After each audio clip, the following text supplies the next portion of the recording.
여러분을 만나서 같이 예배를 보는 그 자체가 굉장히 영광스럽습니다. 또 이제 최한원 교수가 바이올린 연주를 아주 훌륭하게 해주셔서 그 연주를 들으면서 은혜를 많이 받았습니다. 그 아름다운 선율이 다 거기에 믿음, 예수 그리스도를 믿는 믿음이 깔려 있기 때문에 굉장히 은혜롭다고 생각을 했습니다.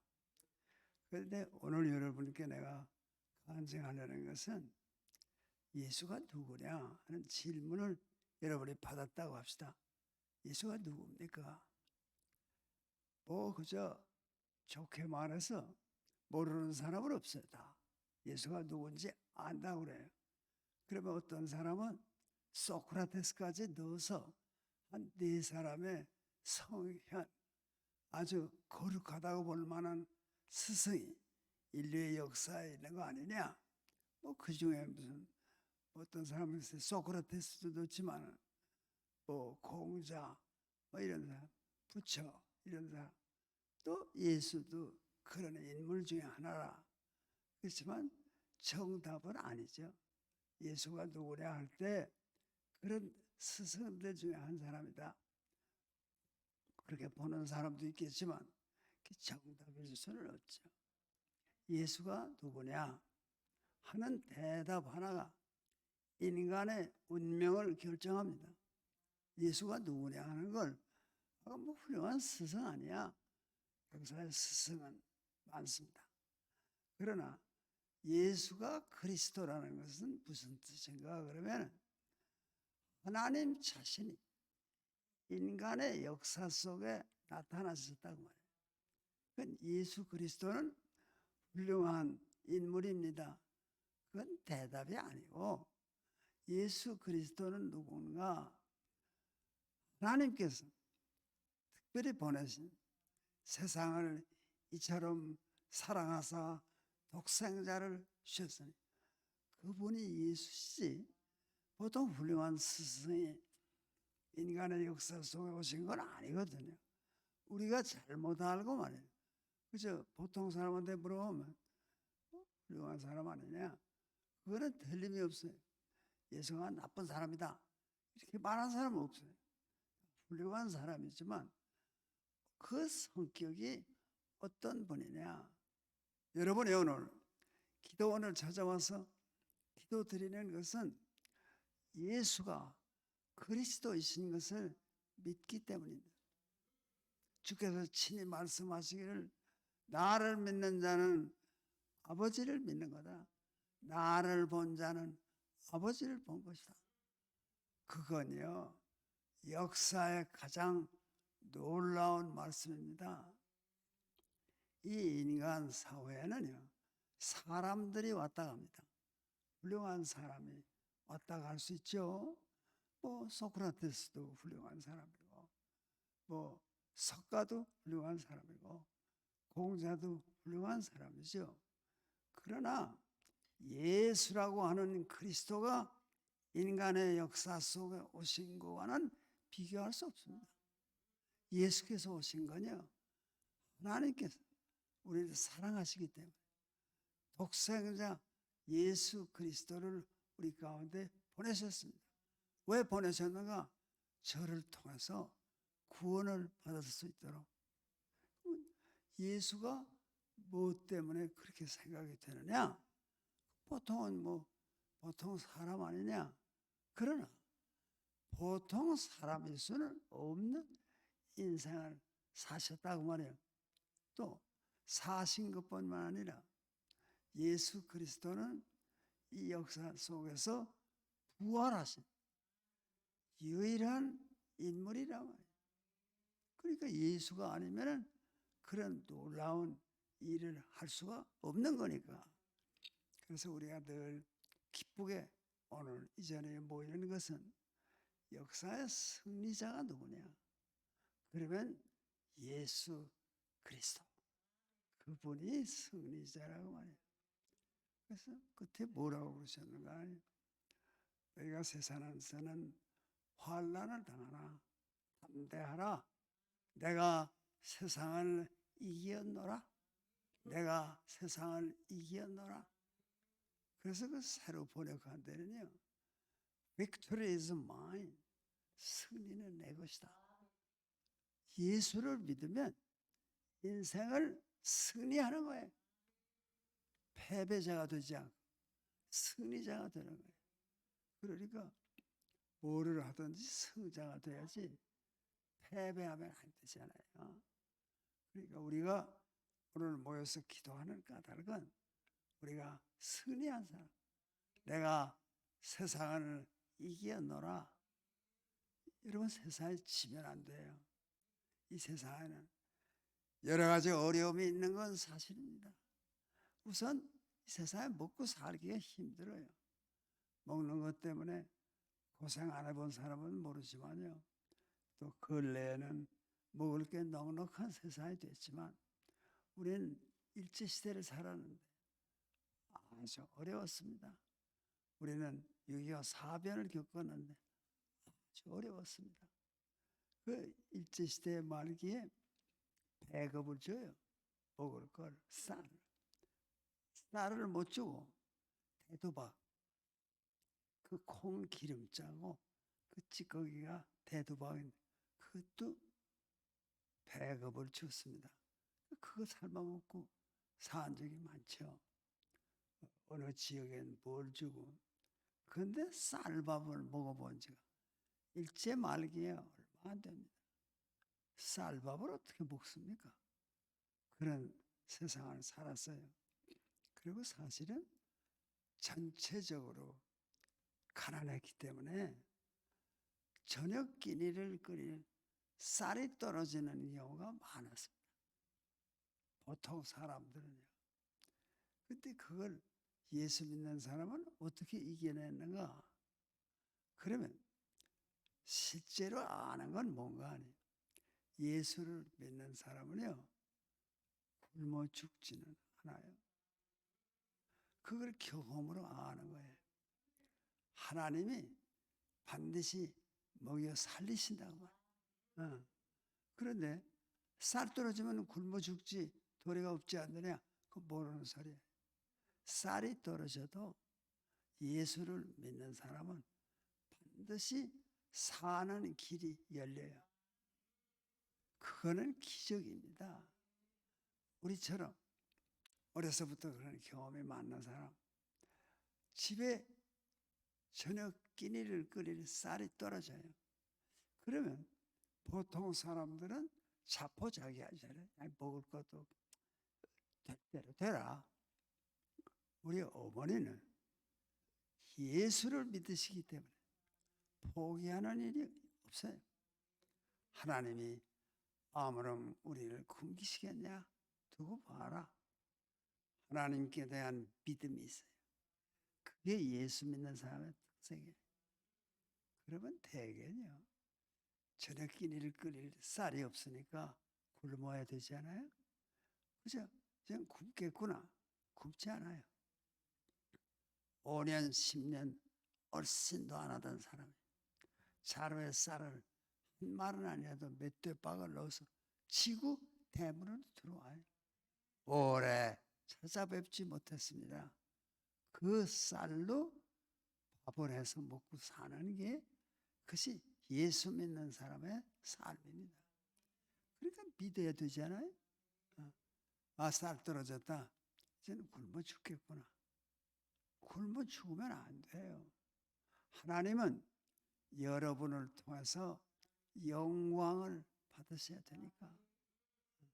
어려운 일을 당해도 낙심하면 안 돼요. 제일 어려운 게 배고픈 어려움이에요. 먹을 거 없으면 참 어렵습니다. 그런데 하나님이 이 나라에 축복을 하셔서 옛날에는 춘궁이가 되면 농촌에 먹을 게 없어서 촉은 목피로 풀뿌리 나무 껍질 깎아서 먹고, 농촌에 사는 우리 동포들이 얼굴이 누렇게 뜨고 그랬어요, 예전에. 그러나 역사에 그래도 박정희 같은 똑똑한 대통령이 나와가지고 새마을운동도 뭣도 하고 해서요. 이 국민이 그가 대통령이 된 뒤에 굶는 사람은 별로 없습니다. 굶어 죽는 사람은 거의 찾아볼 수 없습니다. 예전에는 흉년이 되면 굶어 죽는 사람이 많았어요. 그래서 옛날에 어떤 자가 이제 구년 흉년이 된다는 말이 있는데 이 사람은 걱정이 없다는 거예요. 구년 흉년이 들어도 걱정이 없다. 그러니까 원님이 불렀어요. 이놈아, 다 이제 앞으로 구년 흉년이 들면 큰일이라는데 너는 걱정이 없다니 어찌된 일이냐? 이 사람은 배짱이더라고요. 뭐라 하는 거 아니에요. 저는 9년 해마다 굶지 않고 첫 해 흉년에 먼저 갈 겁니다. 그럼 뭐 걱정 안 해도 되잖아요. 첫 해 가면 이 사람 배짱은 그건데 대개 굶어 죽는 사람이 아주 어려운 때가 되면 많았는데 그래도 나는 박자에 하고 사이가 나빠가지고 감옥에도 가고 그랬지만요. 그가 이 국민을 먹고 살 수 있게 한 사람이기 때문에 나는 대통령으로서 큰일을 했다. 그렇게 칭찬하죠. 우리는 나라를 세울 때 이승만이라는 사람 같은 위대한 지도자가 없으면요. 대한민국 서지 못합니다. 이게 또 반동학 나가지고 북에는 공산당 있고 남쪽에가 이제 뭘 하는데 우리가 48년에 정부 세울 때요. 사회주의적 나라를 세우자는 사람이 많아요. 그러나 이승만 대통령이 사회주의 하면 더 가난해져요. 이렇게 자유경제, 자본주의, 시장경제, 사상적으로는 자유민주주의 그렇게 해서 오늘 대한민국을 세웠습니다. 그래서 그 대한민국이 섰기 때문에 거기에 박정희라는 사람이 대통령이 됐어요. 참 군인 출신이니까. 근데 그 일은 왜 나하고 사이가 나빴었는가 하면요. 무슨 뭐 유신체제란데 유신체제. 근데 유신체제는 찬성할 자유는 있지만 반대할 자유는 없다. 이렇게 말하는 거예요. 유신체제는 찬성 좋습니다. 그건 되는데 그건 안 돼. 반대하면 안 돼. 그건 절대 용납하지 않는다. 반대하는 자는 15년 이하의 징역에 처한다. 그게 포고령입니다. 우리는 대학 교수인데 학생들한테 뭘 가르칩니까? 학생들한테 자유민주주의는 이런 거다. 근데 지금 유신헌법을 선포하면서 찬성할 자유는 있지만 반대할 자유는 없다. 그걸 받아들입니까? 그럴 수 없다. 당당하게 도전했습니다. 어떤 법이든 간에 찬성할 자유가 있습니다. 반대할 자유도 있어야지. 우리가 대들었어요. 그러니까 잡아가더라고요. 그래서 내가 박정희 대통령 때문에 잡혀갔어요. 그때도 대학 교수였는데 대학 교수에서 쫓겨나고 말이에요. 그래서 재판을 받아요. 그래는 정말 15년 징역. 15년 징역을 살라고 그러더라고요. 그런데 나는 예수를 믿는 배짱 있는 사람이에요. 예수를 믿어서. 왜? 15년 살라고 하는데 재판에서. 내가 그러면 항소할 테니까 몇 년 깎아주세요. 그렇게 말하는 사람 아니에요. 예수를 믿으니까. 15년 살라고요? 나 항소 포기합니다. 15년 살게요. 그리고 버티는 성격이에요. 나는 예수를 믿기 때문에요. 무서운 일, 놀라운 일을 많이 했습니다. 아주 그 군인 세상이에요. 잡아가면 아주 잡혀갔죠. 그래서 중앙정보에도 많이 잡혀가고 잡혀서 재판받고 15년 징역을 살렸는데 항소 복이 일주일인가 열흘 내에 형이 확정돼가지고 저 안양교도소에 15년 징역을 살러 갔었습니다. 거기 있다가 박 대통령이 또 나가라고 해서 나왔죠. 뭐 내보내달라 그렇게 탄원 안 해요. 좀 내보내주세요. 힘듭니다. 말 안 해요. 살려면 사는 거지. 그렇다고 박정희 대통령은 미워하지 않아요. 왜 미워하지 않는가? 이승만은 나라를 세우고 박정희는 국민이 굶어 죽지 않게는 만들었으니까 사는 거 아닙니까? 내가 칭찬해요. 그러게 내가 칭찬할 땐 진짜예요. 한 일이 훌륭한 일을 많이 했으니까. 그래서 나는 그 정권과 대판 싸웠습니다. 재판할 때도 글쎄 15년 징역이나 나 나가지 않아요. 뭐 항소하니까 깎아주셔. 그러지 않고 내가 징역 15년을 살고 나갈 거예요. 그리고 안양교도소에 가 있었어요. 거기 있다가 박 대통령이 나가라고 해서 나왔어요. 그런데 내가 신앙을 간증하는 거예요. 그렇게 될 때 우선 박 대통령을 처음에 미워할 거 아닙니까? 아니 내가 무슨 죄가 많다고 15년을 징역을 살게 해. 그래도 예수를 믿는 믿음이 나로 하여금 15년을 살라 그렇게 명령을 하는 거예요. 그러니까 내가 두려움 없이 15년 살 거예요. 항소 안 할 거예요. 그리고 감옥으로 끌려갔습니다. 그러니 감방에 살았어요. 감방에. 근데 뭐 15년씩 살진 않고 한 1년 사니까 박 대통령이 또 다 나가라고 그러더라고요. 나가라고 그러는데 그 앉아있을 사람이 어디 있어요? 나도 나왔죠. 학생 너도 나 같이 나와. 그래서 오래 살진 않고 한 1년 감방에 살았지만 그런 경험도 있습니다. 나는요 신앙을 안 가졌으면 이런 생활을 못 살아요. 내가 늘 빼기 좋으니까 예수를 믿으니까 하나님이 아무나 나를 감옥에서 죽게 하시니까 담대하게 얘기합니다. 근데 처음에는 이 대통령을 미워했어요. 나를 감옥에 보내니까 미워했어요. 그런데 어느 날 새벽에 간마에 독방에 있으니 그냥 태풍이 불어가지고 그 비닐로 만든 창문이 흔들리고 그런 날이 있었어요. 그때까지만 해도 박정희 대통령을 미워했어요. 근데 그러면서 그 폭풍이 잔잔해지더니요. 내 귀에 나는 들었으니까 사랑, 사랑, 사랑. 박정희 대통령을 미워하지 말고 사랑하라.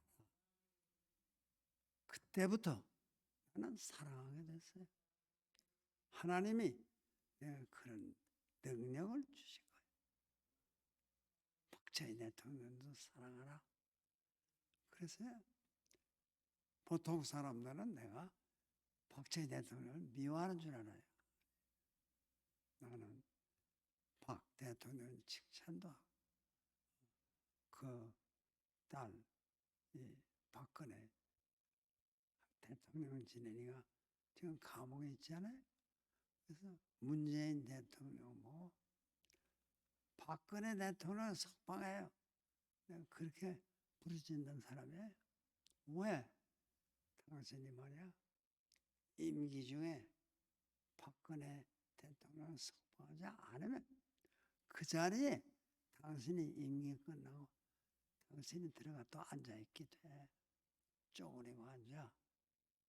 빨리 석방하도록 하라고. 그렇게 고래요. 그게 옳은 말이니까. 바꿨습니다. 그러나 예수께서 늘 내 뒤를 봐주셨습니다. 그건 믿는 자가 아니고는 몰라요. 믿는 사람 아니고는 하나님이 지켜주신다 하는 걸 몰라요. 그러니 감옥에 가도요. 그 학생들이 또 그때 많이 갔어요. 유신 반대하는. 그랬더니 이 학생들이 말을 안 들으니까 나는 교수 출신이고 그러니까 그 보안과자예요. 학생 한 20명 가까이 되는데 그 사람들은 큰 말 하나 드릴 테니까 그거 좀 나 학생을 데리고 좀 못되게 굴지 않도록 좀 교수님이 단속해 주세요. 그래서 학생을 지도하기 위해서 큰 말 하나 줘서 학생들하고 같이 감옥에 있었습니다. 그런데 재미있는 건 뭔가 아니에요. 감옥에 장이 있어요. 제일 높은 사람. 그 2명 있어요. 높은 사람. 5명 이렇게 합방을 하면 그중에 책임을 지는 책임자가 하나 있어요. 그러니까 그건 20명을 같이 사니까 내가 제일 높은 사람이에요. 근데 그 감방에서인데요. 높은 사람은 견디기 쉬워요. 왜 그런가 하니 잠자리도 그 다른 죄수들이 다 해줘. 담에도 깔아줘. 일어나면 너 다 걷어줘. 밥이 들어오면 너 밥을 다 차려줘. 아주 호강해요. 감옥에서도. 제일 연장자고 제일 높으니까. 그런 고생도 했지만 나는 내 마음에 이제 말씀드린 것처럼 나를 감옥에 많은 사람들 미워하지 않습니다. 그저 한 1년 사니까 또 나가라고 그래서 나왔으니까 학교에서는 쫓겨났죠. 그래도 나와서 또 예수를 믿으니까 뭐 교회 전도도 미국에 초대받아 가서 집회도 많이 하고 그런 인생을 살았습니다. 복직이 또 돼가지고 학교에 가서 가르치고 그랬죠. 그런데 나는 지금 올해 94살인데 올해 살면서 자랑하는 것은 예수 그리스도밖에 없어요. 예수가 누구이신가? 여러분과 내가 오늘 존재하는 것은 예수가 그리스도이시기 때문에 우리가 존재하는 겁니다. 예수가 태어나시지 않았으면 하나님이 세상을 이처럼 사랑하사 독생자를 주신 하나님 우리에게 예수 그리스도를 보내주지 않았으면 우리는 아무런 희망도 없는 사람들입니다. 무슨 희망이 있어요? 젊은 사람은 젊음을 자랑하는데 지내놓고 보면요 젊음이 아무것도 아니에요. 세월이 그렇게 빨리 가는 거예요. 내가 예전에 이런 비유를 많이 해요. 살아보니까 인생에도 봄, 여름, 가을, 겨울이 있더라. 봄이 언제나 한 20살 되기까지는 봄이다. 근데 그 봄은요 세월이 더디 가요. 그래서 한 해가 더디 가요. 봄이 와도 천천히 가요. 봄이 이제 바뀌어서 여름이 되고. 근데 한 20대, 30대가 여름철 아닙니까? 좋은 세월이지요. 여름도. 녹음 방초가 성화지나 꽃 피고 그런 때가요. 아주 훌륭한 때예요. 1년에 좋은 때입니다. 근데 그건 시간이 더디 가요. 그러나 이제 40대면 세월이 빨라지기 시작합니다. 왜? 가을이 됐으니까. 40, 40, 41, 42 이렇게 안 가요. 잘 들으면서 마흔, 만하나 만들 만세만 빨리 가요. 만에서 50, 지금부터 가을이 시작도 50, 60까지 가을이니까. 가을은요 빨리 갑니다. 40이 50으로 가는데 만하나 만들 만세만 이렇게 가요. 50이 돼. 50이 60은요. 그죠? 50이 거의 되면 55, 60 이렇게 막 60은 붙어. 67, 70, 80은요. 너나만 깜빡하면 이랬을까요?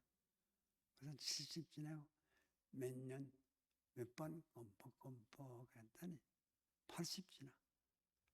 80 지나 90이 곧 와요.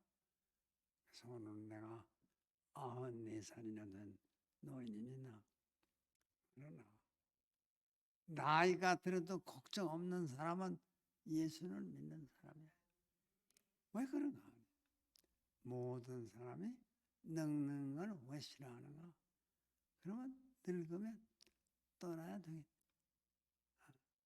사람이 제일 싫어하는 게 죽는 거예요. 죽는 거. 예수를 믿는다는 건 삶의 문제를 해결하고 죽음의 문제를 해결한 거예요.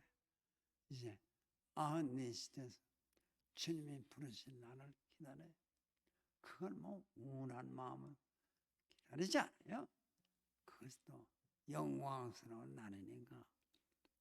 여러분 예수를 믿는 기쁨을 바로 그런 데 있습니다. 예수를 믿는 것은 삶도 즐겁지만 죽음도 영광입니다. 사나 죽으나 그리스도의 것이로다. 좋은 세상 아닙니까? 여러분 이렇게 기도원에 모였습니다. 우리 목사님이 기도원을 만드시고 이렇게 아름답게 가꾸셨기 때문에 우리는 기도원에 왔습니다. 이 기도원에서 예수가 그리스도이신 것을 더 확실하게 믿게 됩니다.